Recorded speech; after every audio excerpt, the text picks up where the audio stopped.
प्यारे विद्यार्थियों, मैं आपका अपने YouTube चैनल सरस्वती दत्त में स्वागत करती हूँ, अभिनंदन करती हूँ। देखिए बच्चों, हमने जो पाठ पहले पढ़ा था, पार्ट फर्स्ट इसका जो पढ़ा था, गोस्वामी तुलसीदास कवितावली, ठीक है। किताब का नाम है भाग 2। और आप लोग, आशा कर रही हूँ आपको समझ में आया होगा। मैंने तुलसीदास जी का परिचय आपको समझाया था, ठीक है। वो एक प्रसिद्ध कवि थे और उनका बचपन का नाम राम भोला था, इतना मैं पहले बता चुकी हूँ। तुलसीदास का जन्म जो है बच्चों 1532 ईस्वी में राजापुर गांव, उत्तर प्रदेश, जिला बांदा में था। उनकी जो प्रमुख रचनाएं थी बच्चों, रामचरितमानस और विनय पत्रिका, गीतावली, दोहावली, कवितावली। इनकी मृत्यु तो जो हुई बच्चों 1623 ईस्वी में। दूसरा बच्चों, मैंने आपको संवत में से जो है 57 ईयर जब हम घटा देते हैं तो आपका जो है सन जो है निकल जाता है, ठीक है। अब आपको मैंने जैसे कि 1579 में जब जन्म हुआ था तुलसीदास जी का, तो उसमें से हम 57 घटाएंगे तो 1532 निकलकर सामने आ जाएगा, तो ये सन निकल के आ जाएगा। ये भी मैंने आपको समझाया था, ठीक है। उसके बाद बच्चों, अलग अलग विद्वानों ने तुलसी के जन्म की जो है हमें अलग अलग जो है तिथि दी है, पर ये सर्वमान्य तिथि है, ठीक है। इनकी माता का नाम मैंने आपको बताया था, है ना, हुलसी, है ना। इनकी माता का नाम जो था हुलसी, और इनके पिता ने इनको त्याग दिया था क्योंकि जन्म के समय इनकी माता की मृत्यु हो गई थी, है ना, जन्म देते वक्त। तो इनको अशुभ करके उन्होंने जो है इनका त्याग कर दिया था। तो जब हम तुलसीदास का जीवन परिचय पढ़ते हैं तो बहुत सारी कठिनाई और कष्ट से भरा हुआ इनका जीवन है। इनके स्वयं के माता पिता ने इनको त्याग दिया। आप उस बालक की स्थिति का हम मन ही मन अगर अंदाजा लगाते हैं तो कितना दुखों भरा जीवन होगा, जिसके स्वयं के जन्मदाता पिता ने और माता ने उनका त्याग कर दिया हो। तो ऐसा माना जाता है कि इनको जो है इनकी जो घर में जो दासी थी, जो काम करती थी, उनको उनके पिता ने दे दिया और कहा इसको पानी में बहा दीजिए इस बालक को, क्योंकि ये उनके पिताजी जो है ज्योतिषाचार्य थे और उन्होंने कह दिया कि ये बच्चा जो है अशुभ है और इसका कोई भी तोड़ भी नहीं है, तो अतः इस बच्चे को पानी में बहा दें। लेकिन उस दासी को दया आ गई, उसने क्या किया, उस बालक की रक्षा के लिए जो है अपनी सास को, जो कि शहर में रहती थी, बूढ़ी थी, उसके वहां वो उस बालक को छोड़कर आ गई। तो इस तरह से एक बूढ़ी जो है लेडीज ने इनका लालन और पालन किया। उन्होंने इनको बचपन में सिखाया कि राम जिसका कोई नहीं होता, एक गीत भी है बच्चों, जिसका कोई नहीं होता उसका तो खुदा है यारो। तो बच्चों, जो ये जिसका कोई भी नहीं होता इस संसार में, तो उस बूढ़ी अम्मा ने इनको सिखाया उनके राम होते हैं। तब से इनके अंदर जो है राम का चरित्र इनको बहुत ही अच्छा सुंदर लगने लगा, और तभी से इन्होंने जो है राम को ही अपने जीवन का जो है अपने जीवन का सबसे बड़ा आधार बनाया, उन्हीं की भक्ति की, ठीक है। आगे देखें बच्चों, देखें बच्चों, अब जो ये मैं आपको पढ़ा रही हूँ, थोड़ा सा इसमें एक तो तुलसीदास के जो काव्य में है ना, समन्वय की भावना मिलती है। वो समन्वय, वो मतलब कि एक दूसरे के साथ सहयोग, एक दूसरे का साथ खुशी और सहयोग से रहने की बात करते हैं। उन्होंने अपने रामचरित महाकाव्य में जो है एक आदर्श समाज की कल्पना भी प्रस्तुत की है, जहां पर कोई दुखी नहीं है। और देखो, वह कभी अप्रासंगिक नहीं हो सकती। क्यों नहीं हो सकती अप्रासंगिक? बच्चों देखें, यहाँ देखें, अप्रासंगिक इसलिए नहीं हो सकती क्योंकि वो हमेशा उपयोगी है। एक आदर्श, एक पत्नी का कैसा चरित्र होना चाहिए, एक पति को कैसा होना चाहिए, एक भाई को कैसा होना चाहिए। अगर हम पूरा के पूरा रामचरितमानस को पढ़ें तो एक आदर्श समाज की कल्पना जो है उन्होंने अपने इस महाकाव्य द्वारा हमें दी है, जो सरल भाषा में लिखा है, उस समय की प्रचलित भाषा में लिखा है। हालांकि जो रामायण है वो तो वाल्मीकि जी ने लिखा, जो कि बहुत ही कठिन भाषा में है, संस्कृत में लिखा है ना, जिसको कि हर कोई मनुष्य नहीं पढ़ सकता।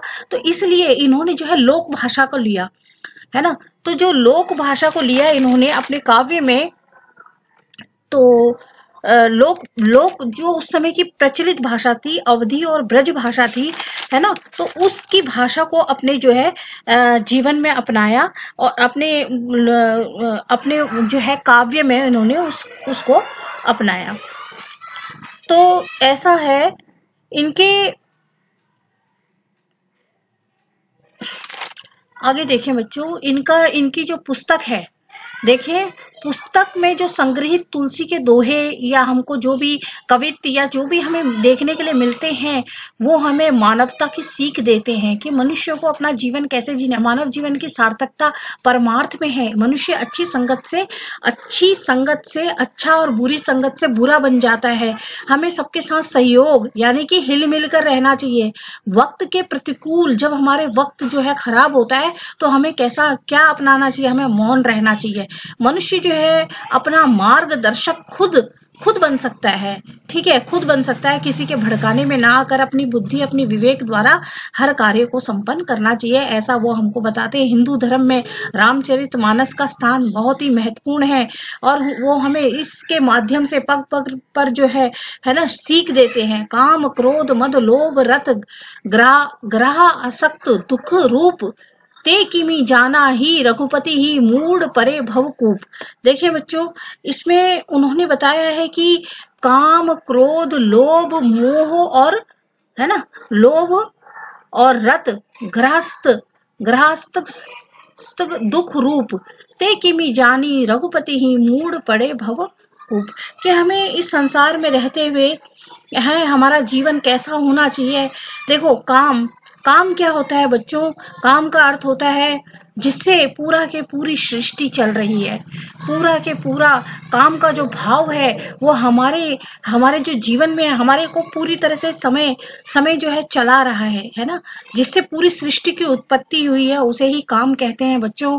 और ये काम जो है हमारे जीवन की उत्पत्ति का स्तर है, ठीक है, हमारी इससे उत्पत्ति होती है। इसलिए अधिकतर लोगों का ध्यान क्या होता है बच्चों? काम से जुड़ा हुआ होता है ना। काम मतलब जो उसको सरल भाषा में जो है उसको क्या कहते हैं, काम यानी वासना भी हम इसको कह सकते हैं। देखिए लेकिन अगर कोई विद्यार्थी इस दुर्गुण पर यदि अपना नियंत्रण कर लेता है, क्योंकि आज का समाज उपभोक्तावादी है ना, उपभोग हर चीज को उपभोग करना चाहता है और उपयोगितावादी समाज है। आज की जो समाज है वो कैसा समाज है बच्चों? वो उपभोक्तावाद में विश्वास करता है, वो उपयोगितावाद में कि जरूरत का है कि नहीं है, जिसमें हम जीवन जी रहे हैं। बच्चों और बड़ों के बीच में जो विषय थे वो धीरे धीरे क्या हो रहे हैं? समाप्त हो रहे हैं। बच्चों और बड़ों के बीच का जो विषय वो धीरे धीरे हट रहे हैं। समाज को एक नैतिक शिक्षा की आज आवश्यकता है। आज बच्चों के पास हर तरह के संचार और इलेक्ट्रॉनिक वस्तुएं हैं जिसके माध्यम से वो सही और गलत का निर्णय ले सकते हैं। इस कारण काम के दुर्गुण, काम मतलब सेक्स भी होता है बच्चों, जिसको इंग्लिश में सेक्स बोलते हैं। इस काम के दुर्गुण से बच्चों के लिए माना गया है, इसको दुर्गुण माना है बच्चों के लिए। क्यों? क्योंकि यदि अगर हम अपना दिमाग इसी में लगाएंगे तो हम अध्ययन से दूर हो जाएंगे। हम अगर मन इसी ओर लगा देंगे तो हम अध्ययन से दूर हो जाएंगे, पढ़ाई लिखाई से दूर हो जाएंगे। अतः हमको अपने आप में क्या रखना चाहिए बच्चों? संयम रखना चाहिए, ठीक है। क्रोध, काम के साथ ही दूसरी बुराई होती है क्रोध। क्रोध क्या मतलब? बहुत जल्दी गुस्सा आ जाना। आज के मनुष्य में सहन शक्ति का बच्चों अभाव है, इसलिए जल्दी बहुत ज्यादा गुस्सा हमें नहीं करना चाहिए, ठीक है। और इसके बाद दूसरा है, देखो बच्चों, यदि 5 मिनट का जब हम क्रोध करते हैं उससे हमारी कार्य करने की जो शक्ति है वो जो है 2 घंटे की चली जाती है। यदि हम 5 मिनट का गुस्सा चिल्लाने लगते हैं या जोर जोर से अपने गुस्से में पागलों की तरह बोलने लगते हैं तो हमारा उसमें 2 घंटे का जो है पूरे के पूरे कार्य शक्ति क्षीण हो जाती है, समाप्त हो जाती है, हमारी शक्ति खत्म होने लगती है। मद का अर्थ होता है किसी चीज का नशा है। आज का जो युवा वर्ग है बच्चों वो नशे की लत में पड़ चुका है ना। तो नशे के ऊपर भी बहुत सारी मूवी और पिक्चर बन चुकी हैं, जैसे उड़ता पंजाब है, कई चीजें हैं। जैसे वहां पर नशे से काफी लोग परेशान है। कोई शराब का नशा करता है, कोई चरस गांजा, है ना। अभी ये सुशांत जो मर्डर केस है इसमें भी जो है ये इसमें भी जो है यही केस बता रहे हैं कि नशा इसमें जो था मुख्य कारण रहा है, जिसमें हीरोइन वगैरह होती है, लोभ, किसी चीज का लालच करना कि मेरे पास और होना चाहिए। पैसा वाला है जो करोड़पति है वो सोचता है मेरे पास और पैसा आना चाहिए, और पैसा आना चाहिए। ठीक है। मोह, मोह का अर्थ है आसक्ति, कि मेरा ही अच्छा हो और किसी का अच्छा ही ना हो, बस मेरा ही, मेरे पास ही सब कुछ हो। आसक्ति नहीं होनी चाहिए किसी चीज में। ठीक है। ये हमारे लिए बहुत ज्यादा खतरनाक है। ठीक है बच्चों, ये हमारे जीवन की के लिए उपयोगी तो है, उपयोगी तो है लेकिन सीमित मात्रा में। इनकी मात्रा कैसी होनी चाहिए? सीमित होनी चाहिए। अधिक मात्रा में कोई भी चीज जो है वो हानिकारक होती है, नुकसानदायक होती है। खुद के लिए जो इंसान, हर कोई इंसान करता है, एक जानवर भी अपने लिए करता है। महान व्यक्ति वही होता है जो बच्चों गरीब, निसहाय, विधवा, विकलांग और गरीबी से जूझ रहे छात्र, अर्थात जो रोड पे पड़े हुए हैं, जिनको खाना नहीं मिल रहा है, उसे गरीब कहेंगे बच्चों। जिसे 3 टाइम का खाना मिल रहा है, जो अच्छे से घर में रह रहा है, वो गरीब नहीं कहलाएगा। ठीक है। गरीब वो कहलाएगा जिसको एक समय का खाना भी नहीं मिल रहा है, जो कूड़े से खाने के लिए विवश है, जो जानवरों सा जीवन जी रहा है, उसको गरीब कहा जाएगा। जिन्हें एक समय का भोजन भी बड़ी मुश्किल से प्राप्त हो रहा है, वास्तव में वही गरीब है। जिससे शरीर पर कपड़े नहीं है, ठंड से ठिठुर रहा है ना, वो गरीब की परिभाषा है। ना कि जो 3 टाइम का खाना मिल रहा है, अच्छे से घर में रह रहा है ना, खेती बाड़ी है, उसे गरीब नहीं कहा जाएगा। ठीक है बच्चों, तो गरीब की परिभाषा यही है। वो हमें उनकी क्या करनी चाहिए, उन अनाथ और गरीब बच्चों की हमें क्या करनी चाहिए, मदद करनी चाहिए। स्वयं कुछ ना कुछ उन्हें दान अवश्य देना चाहिए। ठीक है। अब गरीब की परिभाषा भी लोग आजकल क्या कहते हैं, उनके पास सब कुछ होता है, खेती बाड़ी होती है, मकान होता है, रहने के लिए घर होता है, और फिर भी अपने को गरीब कहते हैं। तो मैं उसे गरीब नहीं मानूंगी। गरीब वो है जिसके पास कपड़े तक नहीं है बदन में पहने, कूड़े में से खाना खा रहा है, जो कूड़ेदान में से खाना खा रहा है ना, जो जानवरों सा जीवन जी रहा है, जो अनाथ है, जिसके माता पिता नहीं है। ठीक है। जो विधवा है, विधवा लेडीज है, जिसका कोई नहीं है, कमाने पर आगे पीछे कोई नहीं है भी तो वो कैसे अपने बच्चे को पाले पोसे, मैं उनको गरीब कहूंगी। ठीक है। आज का मनुष्य हर कार्य को बहुत जल्दी, मतलब बहुत जल्दी की चाह रखता है। वो पढ़ाई नहीं करता, कोई उसके उपयोगी काम नहीं करना चाहता। वो सोचता है कि सामने वाला व्यक्ति जो है इतना अच्छे पद पे पहुंच गया, इसकी तो इतनी तनख्वाह है। गुरु के प्रति सम्मान भी आजकल जो है मैं नहीं देख रही हूँ, है उसकी तनख्वाह, उसके रहन सहन, उससे ये नहीं पूछा जाता आप कैसे इस पद पर पहुंचे, कैसे आपने पढ़ाई लिखाई की, कैसे आपने मुकाम हासिल किया। बच्चों को चाह होती है कि बस कैसे तो भी हमारे पास पैसा आ जाए। तो पैसा जो है बच्चों आप कमा सकते हो, है ना। स्वयं बिल गेट्स बोलते हैं कि अगर आप गरीब परिवार में पैदा हुए हो, ठीक है, तो कोई बड़ी बात नहीं है, लेकिन अगर आप गरीब ही मर जाओ, है ना, तो ये कुछ सोचने वाली बात है। तो आपको, है ना, तो कोई भी अगर इंसान मन में ठान ले, खुद वो कुछ करने की ठान ले, तो पैसा आसानी से कमाया जा सकता है, लेकिन उसके तरीके जो है वो नैतिक होने चाहिए, अनैतिक नहीं। ठीक है। मतलब कि कोई गलत रास्ते से आपको पैसा नहीं, उस कमाई में बरकत नहीं होगी। ठीक है। हर कार्य की जल्दी चाह, उसमें धैर्य की कमी है आज के मनुष्य में। वो जल्दी पढ़कर नौकरी और अच्छी खासी तनख्वाह चाहता है। मैंने अभी बताया, वह वक्त का इंतजार नहीं करना चाहता। आज के मनुष्य की सबसे बड़ी कमजोरी है, उसमें संतोष का अभाव है। वह अपनी जिंदगी का खूबसूरत पल दूसरों की बुराई, ठीक है, बुराई करता है दूसरों की, तथा उनसे जलन, ईर्ष्या, द्वेष में निकाल देता है, जिससे उसका खुद का मानसिक स्तर गिर जाता है। श्रेष्ठ और महान विचार जिसके हृदय को सुकून, जैसे हृदय को हमारे सुकून मिलता है, किन किन विचारों से मिलता है? श्रेष्ठ और महान विचारों से हमारे हृदय को सुकून और शांति मिलती है। उसका अभाव रहता है, उसकी आत्मा जो है उसमें जो है सुकून नहीं है। आज वो दूसरों की बुराई करेगा, अगर ईर्ष्या करेगा, जलन करेगा उनसे कि इसके पास है मेरे पास नहीं है, तो उससे क्या होगा बच्चों? उसकी आत्मा में शांति नहीं रहेगी, है ना, और उसके पास वो नहीं है ना, अतः उसका मानसिक जो है वो स्तर जो है कमजोर हो जाएगा, उसकी बौद्धिक जो शक्ति है वो भी क्षीण हो जाएगी, उन्नति का मार्ग रुक जाएगा। हमें अपनी मस्तिष्क में कैसे विचारों को रखना चाहिए? ऐसे विचारों को रखना चाहिए जो स्वस्थ और लाभकारी हैं।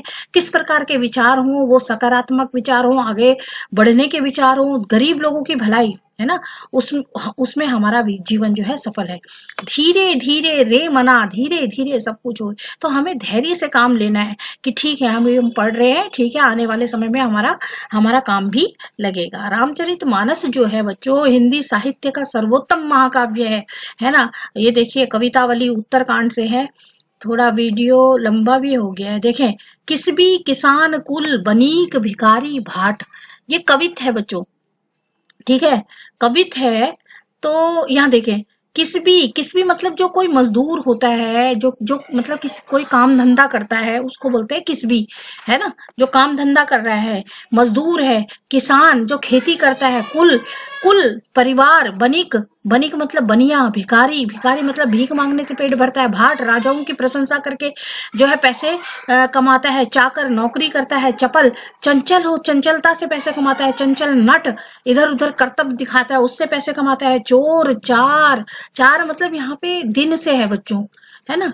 यहाँ देखे, चार चेटकी पेट को पढ़त, गुण गढ़त चढ़त गिरी, है ना, चढ़त गिरी, गिरी मतलब पर्वत, अटत, अटत का अर्थ देखें, अटत, अटत गहन गन अगहन अखेट की, है ना, पेट के लिए शिकार करता है, अटत घूमता है, ऊंचे नीचे कर्म करता है, अधर्म ऊंचे नीचे कर्म, धर्म अधर्म करी, पेठी को पचत बेटा बेचत बेटा बेट की, तुलसी बुझाऊं एक राम घनश्याम ही थे, आगी बड़ वागी ते बड़ी है आगी पेट की। देखें बच्चों, किसान मतलब मैंने बताया ना मजदूर, किसान मतलब मजदूर नहीं, किसान मतलब खेती करने वाला, ठीक है। मजदूर तो किसबी है, किसबी का मतलब कोई कार्य काम धंधा करता है, किसबी यहाँ लिख दिया मैंने 16 नंबर पे, देखें यहाँ देखें, किसबी मतलब यहाँ लिखा है काम धंधा करने वाला कोई व्यक्ति, है ना। तो किसान जो खेती कर रहा है, मजदूर नहीं, ठीक है। बनीक व्यापारी, भाट जो राजाओं की प्रशंसा करते थे, तो फिर राजा क्या करते थे, उनको कुछ पैसे दिया करते थे, उसी से अपना घर का खर्च वगैरह वो लोग चलाते थे। तो ये जो तुलसीदास का जो जन्म है बच्चों, वो मुगल काल में हुआ, अकबर के समय की बात है। तो उस समाज के बारे में वो बता रहे हैं कि उस समय का समाज कैसा था, है ना। हमको ये जो रामचरितमानस पढ़ के वो उस समय के बारे में बता रहे हैं। चाकर मतलब नौकरी, चपल मतलब चंचल, नट मतलब कलाकार, चार मतलब गुप्तचर है, गुप्तचर जो होता है इधर उधर घूमता है, चेटकी मतलब बाजीगर जादूगर जो अलग अलग कर्तव्य दिखाता है, गुण गढ़त विभिन्न प्रकार की कलाएं सीखना, अटत, अटत मतलब घूमना भटकना, गहन गन मतलब घना जंगलों में चला जाता है, अहन मतलब दिन में, अहन मतलब दिन में, अखेट की मतलब शिकार करना, आगिन मतलब आगी, अग्नि मतलब अग्नि मतलब आगी, आगी मतलब अग्नि, बड़ वागिते समुंदर की आग। आगे देखें, गोस्वामी तुलसीदास जी इस कविता में अपने समय की में जो निर्धनता का वर्णन यहाँ पे कर रहे हैं।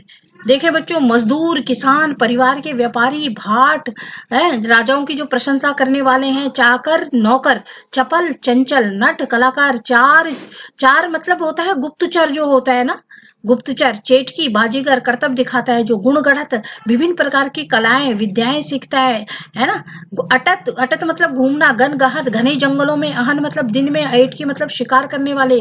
देखो ये लोग विभिन्न प्रकार की विद्याएं सीखते हैं, जो केवल और केवल पेट की आग बुझाने के लिए सीखते हैं। जो लोग अविद्या अध्ययन में लगे हैं, वे भी केवल अपने पेट की आग बुझाने के लिए विद्या का अध्ययन कर रहे हैं, कोई ज्ञान ग्रहण करने के लिए अध्ययन नहीं कर रहे हैं वो लोग, है ना। अब देखें ये पूरा के पूरा किसान जो खेती करता है, वो यहाँ देखें, किसान जो खेती कर रहा है ना, यहाँ देखें, किसबी किसान कुल बनीक, है ना, किसबी किसान कुल बनीक भिखारी भाट। पहली लाइन का अर्थ देखें बच्चों, पहली लाइन का अर्थ है किसान जो खेती करता है वो भी खेती अपने पेट की आग को बुझाने के लिए करता है। फिर बोल रहा है चाकर फिर कह रहा है कुल बनीक, व्यापारी जो व्यापार कर रहा है वो भी अपने पेट की आग को बुझाने के लिए कर रहा है, पेट की खातिर जो है। फिर भिखारी भीख मांग कर अपना पेट पाल रहा है, और भाट जो है राजाओं की प्रशंसा करके जो है ना।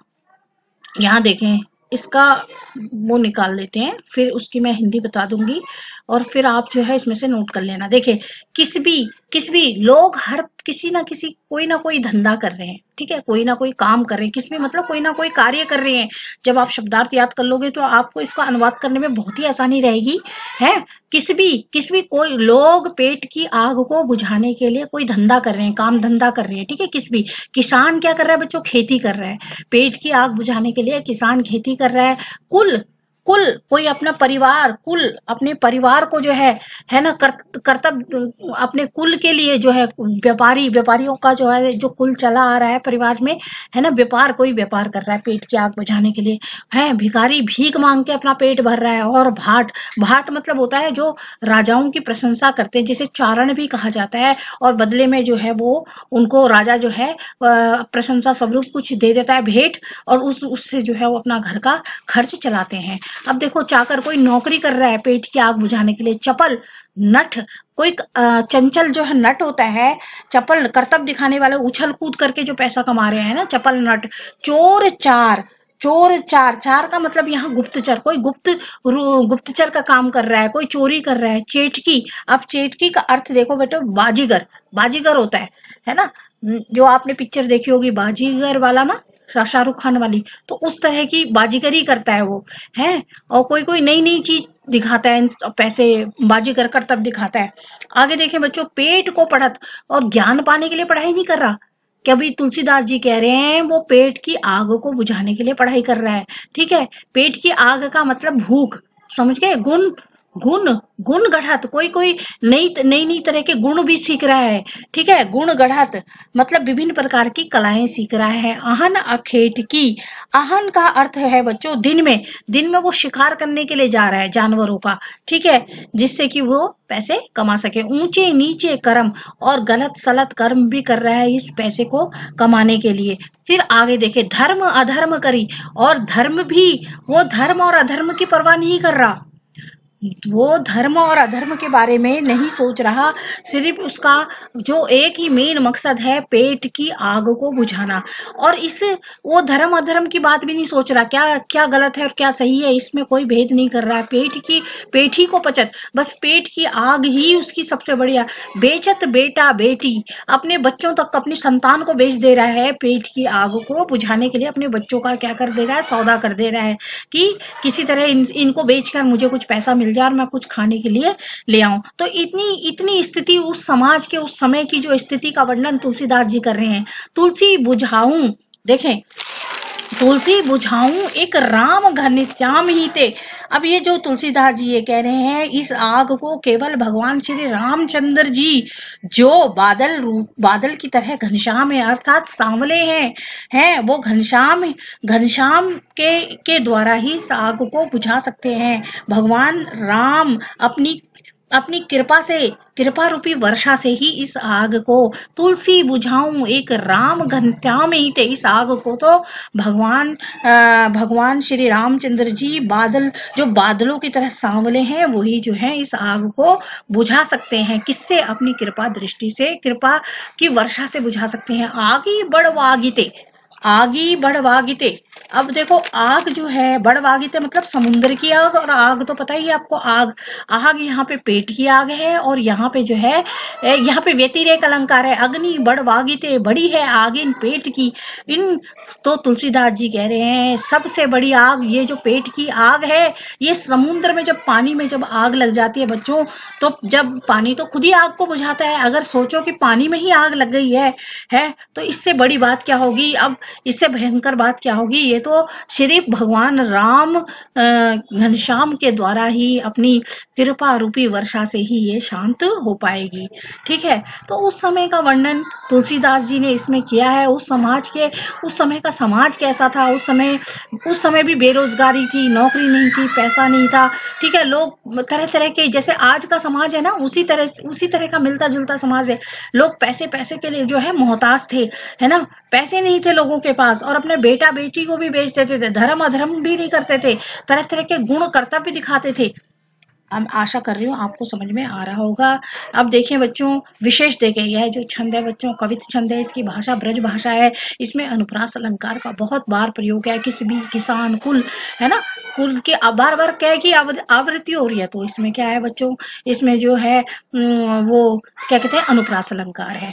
भिखारी भाट की भवर्ण की आवृत्ति हो रही है, तो क्या हो गया बच्चों, अनुप्रास अलंकार। चोर चार चेटकी, है ना, चवर्ण की आवृत्ति हो रही है, अतः इस प्रकार से इसमें अनुप्रास अलंकार है। राम घनित्याम, राम घनश्याम, यहाँ देखें अर्थ देख लें, यहाँ पे जो है रूपक अलंकार है बच्चों, राम रूपी घनश्याम, यानी यहाँ पर रूपक अलंकार, तुलना कर दिया भगवान की, राम रूपी घन। संक्षेप में देखें बच्चों, तुलसीदास जी कहते हैं दुनिया में आकर मनुष्यों को अपना पेट भरने के लिए, आजीविका चलाने के लिए अनेक तरह के काम करने पड़ते हैं। उसे व्यापार करना पड़ता है, खेती बाड़ी करनी पड़ती है, भिक्षा मांगनी पड़ती है ना, भीख मांग के जो अपने पेट को भरते हैं। फिर कह रहे हैं वो देखो, राजाओं की प्रशंसा करनी पड़ती है, झूठी प्रशंसा कि आप बड़े वीर हो, और फिर उससे क्या होते हैं, वो धन लेते हैं और उससे अपने पेट का, अपने परिवार का पेट पाल रहे हो। यानी राजाओं की झूठी तारीफ करके अपने लिए पैसा कमाना पड़ता है, झूठी तारीफ करनी पड़ती है, या फिर नौकरी, या फिर किसी की गुलामी, फिर या नाच करते हैं, बाजीगरी करते हैं, या चोरी करते हैं, या दूध का कोई कार्य करते हैं, या बाजीगरी यानी कर्तव्य दिखाते हैं, जैसे खतरनाक काम करते हैं, जैसे रस्सी पे चलते हैं ना, रस्सी पे चलते हैं वो लोग, नट बोलते हैं उनको, खतरनाक काम करते हैं। तुलसीदास आगे कहते हैं लोग ज्ञान बढ़ाने के लिए नहीं पढ़ रहे, पेट की खातिर पढ़ते हैं, है ना, पेट की खातिर पढ़ते हैं कि कोई नए गुण को सीखता है, कोई पहाड़ पर चढ़ता है, पहाड़ पर चढ़ने की प्रैक्टिस करता है, कोई घने जंगलों में शिकार पाने की दिन में ही भटक रहा है। इतना ही नहीं, ये सब ही नहीं कर पाता, वह भले बुरे काम भी करता है, धर्म अधर्म में कोई भेद नहीं करता, यहाँ तक कि अपने बच्चों को भी भेज रहे हैं। कवि कहते हैं कि पेट की आग समुद्र की जो आग लगने वाली आग से भी बड़ी आग है, ठीक है। इसे तो राम रूपी बादल ही अपनी कृपा रूपी वर्षा से शांत कर सकते हैं। राम रूपी बादल, नोट समुद्र में लगी आग को कैसे बुझा सकते हैं हम, है, वो तो खुद ही, पानी तो आग को बुझाता है, अब पानी में ही आग लग गई तो हम उसको कैसे बुझाएं, उसको बुझाना बड़ा मुश्किल है, असंभव है। इस आग को तो राम ही अपने बादलों द्वारा, कृपा रूपी बादलों द्वारा ही बुझा। भाव सौंदर्य देखें बच्चों, तत्कालीन समाज में भूख की स्थिति का यथार्थ चित्रण किया है, कुछ कुछ आज के समाज से मिलता जुलता है। देखो ये अकबर कालीन, मुगल कालीन की बात है, जब जो है तुलसीदास का जन्म हुआ, और उन्होंने जब इसकी रचना की, तो जठरा अग्नि, पेट की आग, पेट की आग का अर्थ है बच्चों भूख लगना, है ना। जब भूख लगती है ना, देखा है मैंने रोड पे जो है बच्चे जो है कूड़े में से खाना खाते हैं, कूड़े डंडी से हटाते, फिर कूड़े में से खाना खाते हैं, जो जानवर, जो कुत्ता खा रहा था उसको हटा देते हैं। तो मैंने ऐसी पेट की आग आज के समाज से मिलता जुलता जो है तुलसीदास ने वर्णन कर दिया कि पहले भी वही स्थिति थी और आज की समाज की भी वही स्थिति है। और भूख की तुलना बड़वागिन अर्थात समुद्र की आग से की गई है। समुद्र की आग भी उसके सामने कुछ नहीं है ना, पेट की आग से। जठरा नल अर्थात पेट की आग, और बड़ नाल मतलब समुद्र से तुलना की है। इससे भी खतरनाक बताया है। पेट समस्त पापों का मूल कहा गया है, इसलिए लोग पेट को पापी कहते हैं, है ना। तो आज के समाज की तरह स्थिति थी, जैसे नेता है, आज के नेताओं के पास अथा पैसा है, और वो दूसरे को कुछ वो झूठी झूठी बातें करते हैं, झूठे झूठे वादे करते हैं कि हम ये कर देंगे समाज के लिए, हम ऐसा करेंगे वैसा करेंगे, और वो कुछ भी नहीं करते हैं। बेचारा गरीब आदमी जो है, जो रोड पे जो सोता है, जिसके पास घर भी नहीं है ना, गरीब मैंने बताया, मैं उसको कहूंगी जिसके पास घर भी नहीं है रहने के लिए, जो बाहर सड़क पर सो रहा है, रोड पे सो रहा है, जिसके पास कपड़े नहीं है बदन में पहनने के लिए, जिसको खाना जो है कूड़े में से खा रहा है, ऐसे व्यक्ति को गरीब की परिभाषा। तो आज भी हमारे समाज में ऐसे बहुत सारे लोग हैं बहुत सारे। आज भी हमारे देश की स्थिति जो है ज्यादा अच्छी नहीं है। स्वतंत्रता के बाद भी, आजादी के बाद भी आज भी हमारी देश की स्थिति बहुत ज्यादा खराब है। उसके लिए हमें अथाह प्रयत्न करने चाहिए। तो उसके लिए है जो ये नेता लोग हैं, भ्रष्ट नेताओं को हटाना चाहिए हमें, ठीक है, और उनके खिलाफ जो है सख्त कार्रवाई होनी चाहिए। और उनका जो जितना भी वो करोड़ों अरबों रुपए रख रहे हैं, अपने बैंक बैलेंस कर रहे हैं, स्विस बैंक में रख रहे हैं, उनका सारा पैसा जो है भारत में वापस आना चाहिए, ताकि हमारे गरीब भाइयों की मदद हो सके, उनको घर मिल सके, उनको रहने सबको। क्योंकि सूरज किसी के साथ भेदभाव नहीं करता है, सूर्य किसी के साथ भेदभाव नहीं करता। यानी कि गरीब आदमी को ज्यादा धूप दे देगा, अमीर को कम, या अमीर को ज्यादा और गरीब को है कम। जब ईश्वर ने कोई भेदभाव नहीं किया, तो हम मनुष्य को भी ऐसा नहीं करना चाहिए। इसी के साथ मैं अपने शब्दों को सरस्वती दत्त अपने शब्दों को विराम देती हूँ और आशा कर रही हूँ आपको समझ में आया होगा। बच्चों आप इसको बार बार सुनिएगा वीडियो को। कई बच्चे बोल रहे हैं कि उनके पास मोबाइल नहीं है, तो बच्चों कैसे भी आप किसी दूसरे के मोबाइल से कैसे भी जो है इसको किसी दुकानदार के पास है, किसी अगल बगल दाएं बाएं के किसी के भी पास है, तो उससे मदद लेके जो है थोड़ी देर के लिए क्लास को नोट कर लें, वहीं पे अपनी कॉपी और रजिस्टर ले जाएं और अपने जो है उसको फटाफट से नोट कर लें और याद करने की कोशिश करें। मेरे ख्याल से 30% के करीब सिलेबस थोड़ा कम कर दिया है, तो ऐसा सुनने में आ रहा है। मैं जल्द से जल्द आपको बताऊंगी कौन कौन सा पार्ट जो है हटा दिए हैं सिलेबस से।